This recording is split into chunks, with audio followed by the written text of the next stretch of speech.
Friends, आज के इस वीडियो में हम आपको बताएंगे the people I saw in India से लेकर के वार्म साउल ऑफ इंडिया तक का पैराग्राफ का रेफरेंस कॉन्टेक्स्ट एंड एक्सप्लेनेशन। आपको बता दें ये paragraph a girl with a basket से लिया गया है, जिसके writer by William C Douglas हैं।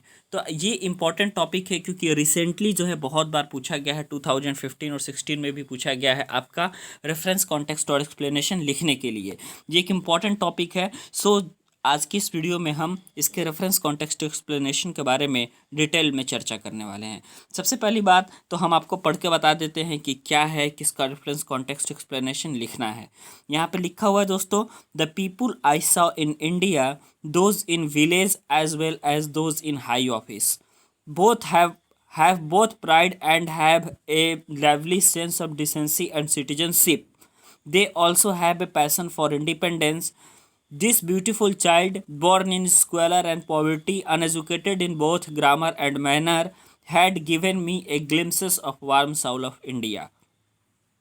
आपको बता दें, the people I saw in India, those in village as well as in those in high offices. सबसे पहली बात कि इन सारे पैराग्राफ का मैं सबसे पहले आपको हिंदी करके बता देता हूँ, उसके बाद आपको खुद पता चल जाएगा कि इस पैराग्राफ में क्या कहा गया है। यहाँ पे लिखा है दोस्तों, the people I saw in India, मैंने भारत को लोगों को देखा, गाँव में रहने वाले को भी और ऊँचे पद वाले व्यक्तियों को भी। उनमें गौरव, शालीनता एवं उच्च नागरिकता की भावना थी। है both pride and a lively sense of decency and citizenship, यानी कि उसमें गौरव, शालीनता एवं उच्च नागरिकता की भावना थी। उनमें स्वतंत्रता के प्रति तीव्र इच्छा थी, यानी कि पैशन मतलब होता है दोस्तों तीव्र इच्छा। They also have a passion for independence, उनमें स्वतंत्रता के प्रति तीव्र इच्छा थी। इस सुंदर बच्चे ने, जो गंदे वातावरण और गरीबी में पैदा हुआ था तथा सही भाषा का आचरण से भी अनभिज्ञ था, मुझे भारत के लोगों की महान भावना की झलक दे दी। यानी कि आपको बता दें कि ऐसा चाइल्ड जो कि गरीबी में भी पैदा हुआ था और गंदे वातावरण में भी पैदा हुआ था, जिसको सही भाषा और आचरण का भी ज्ञान नहीं था, इस बच्चे ने भी महान भारत की भावना की झलक दे दी। तो इस तरीके से आपको सबसे पहले इसका रेफरेंस लिखना है। रेफरेंस दोस्तों इस चैप्टर का सेम होगा, बिल्कुल सेम रेफरेंस होगा। सभी चीज़ों का रेफरेंस जो है वो एक ही होता है यदि उस चैप्टर से है तो रेफरेंस में लिखेंगे दोस्तों, these lines have been taken from the lesson a girl with a basket, written by W.C. Douglas. यहाँ पर एक बात याद कर लीजिए, the above reference will be used for all the explanations of the lesson, यानी कि इस लेसन के जितने भी एक्सप्लेनेशन होंगे रेफरेंस सबका सेम होगा। अब बात आती है कॉन्टेक्स्ट की। कॉन्टेक्स्ट में क्या लिखते हैं दोस्तों कि पूरा पैराग्राफ का जो सबसे इम्पोर्टेंट चीज़ होता है वही कॉन्टेक्स्ट में हम लिखते हैं। तो यहाँ पे हम कॉन्टेक्स्ट लिखेंगे। कॉन्टेक्स्ट में ये लिखेंगे हम कि some small children at the station were selling basket and fans. The writer bought some basket from them. Now he needed no more basket. आपको बता दें कि जब राइटर आपके स्टेशन पे रुकते हैं तो वो देखते हैं कि कुछ स्मॉल चिल्ड्रन जो है बास्केट और फैंस को बेच रहे हैं। राइटर जो है इन बास्केट्स को कुछ खरीदते हैं और अब उनके पास बास्केट खरीदने की कोई ज़रूरत नहीं रहती है। At the same time, a 9-year-old girl pressed him to buy her basket also. उसी समय एक 9 वर्ष की लड़की जो कि लेखक के सामने आकर के बिल्कुल खड़ी हो जाती है, वो लेखक को बहुत प्रभावित करती है। आगे कह रहा है, but the writer gave her 15 cent without buying her basket.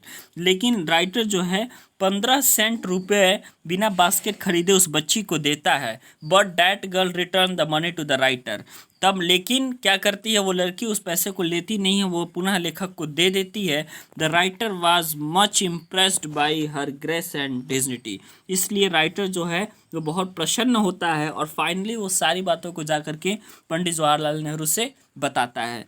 तो इस टॉपिक में यही इम्पोर्टेंट आपका पैरा था जो कि कॉन्टेक्स्ट के माध्यम से बताया गया है। अब बात करते हैं इसके एक्सप्लेनेशन की। ध्यान रहे दोस्तों, कॉन्टेक्स्ट में वही लिखेंगे जो सबसे इंपॉर्टेंट टॉपिक होगा उस पैरा का। अब बात आती है एक्सप्लेनेशन की। एक्सप्लेनेशन हम कैसे लिखेंगे?